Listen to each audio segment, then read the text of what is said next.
That's a fact. I've also looked into a lot of the, I guess, psychological like pathologies that come with stress and anxiety, and I've seen the whole like addictive thing, and it's scary when you look into and you realize how much of us are really surviving off of stress.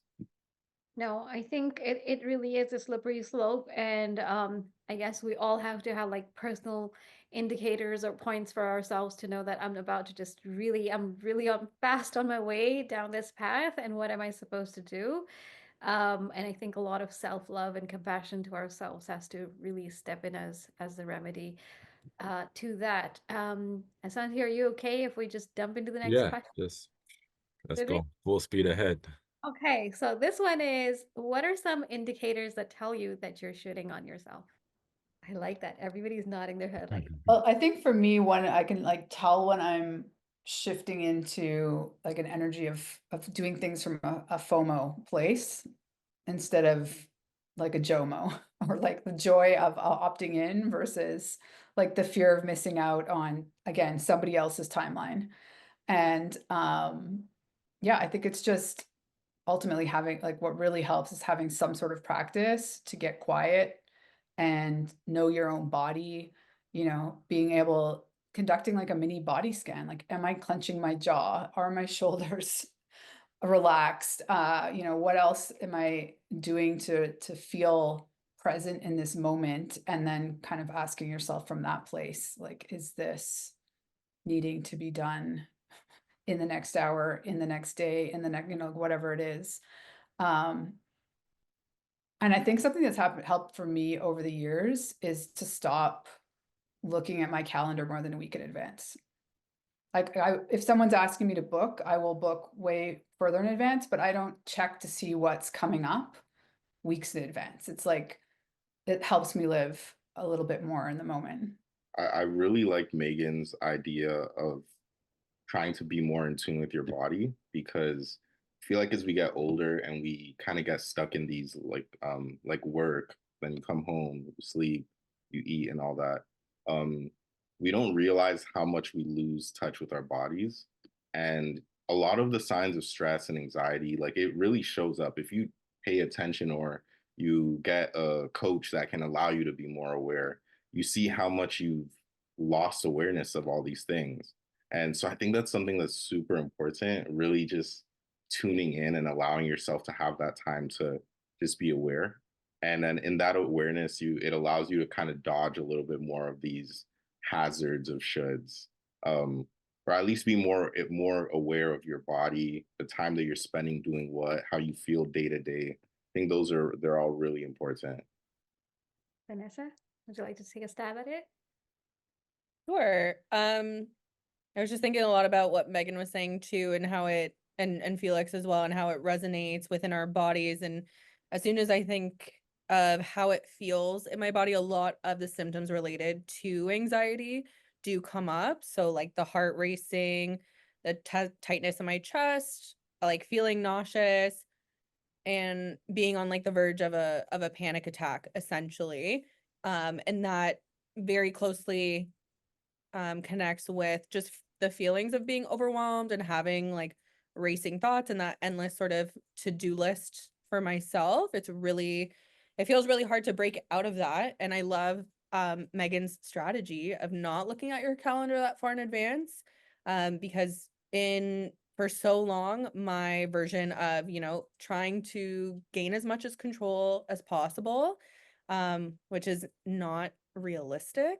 It's life, things change, things happen, but I'm constantly find myself like looking at my calendar in advance, trying to see, okay, these are when I have a free moment, and this is when I can just sit and do nothing, and whatever that looks like.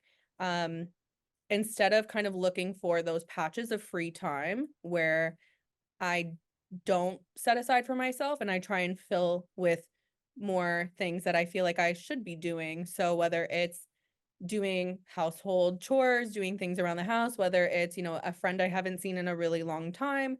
And again, those feelings of guilt and shame come up for me when I'm having those thought processes. And then I find myself end up getting really irritable and angry at myself, and sometimes projecting that onto other people if I am feeling in that state of just being like so overwhelmed and how am I going to get everything done when I have literally committed to all of these things myself. And checking in with yourself and your capacity, and ultimately your physical body as well in that connection, I think is something that I am starting to work on up until really recently, because I was so comfortable in that stress and in that, like, okay, I need to be on the move all the time, that I didn't think there was another version that existed, or a slower version especially, because I just kind of felt like I was constantly running out of time. I just wanted to add to what Vanessa was saying, because it's making me think of in my world, often I'm helping women like dial down their wellness. Like they're shitting on themselves about having to do their wellness routine exactly the same way, at exactly the same frequency. You know, it's intense. And I'm like, let's just bring some ebb and flow. Like, is it really serving you if it feels stressful that you have to meditate? Like, it's like a list of 10 things that they do before they've done anything else. And how I think in general, like we're all, it's like, oh, I have free time. How can I curate it? Like, how can I use it the most efficient way possible? It's my free time. And yeah, again, just test yourself how long you can stare at a tree and do nothing else. You know, it's funny that you say that, Megan, because I heard something similar recently, and I'm like, I used to be very good at solitude and like quietness, and now like I can't. And I was at an event a couple of days ago, and part of the event was they put our phones in, you know, like if you go to like a comedy show or the theater, they put your phone in that like thing, and you can't like access your phone. So I'm at this event, and I realized that any time in which I wasn't like talking or engaging with someone, I was like reaching into my pocket for my phone, but it wasn't there, thankfully. But it's become so instinctual to not be able to be present, because I'm constantly, you know, there. We just kind of lost that a little bit, right? Um, so and I'm definitely a person who is, when I'm not doing my routines, I give myself it's a lot of self-criticism when it's like, I did not get up at 6:30 today. I got up at 7. And it's like why? You know, maybe I I got needed up an extra earlier. half Yeah. hour, right? Um, Shooting on myself too much. So anyway, we're gonna transition into the next question, and we're gonna get a little personal. And this question, it might sound a little bit like the social work version of a job interview question. But but anyway, um, here we go. So the question is, tell us of a time. So you know, story time. Tell us of a time when you had a self-limiting belief that you managed to free yourself from.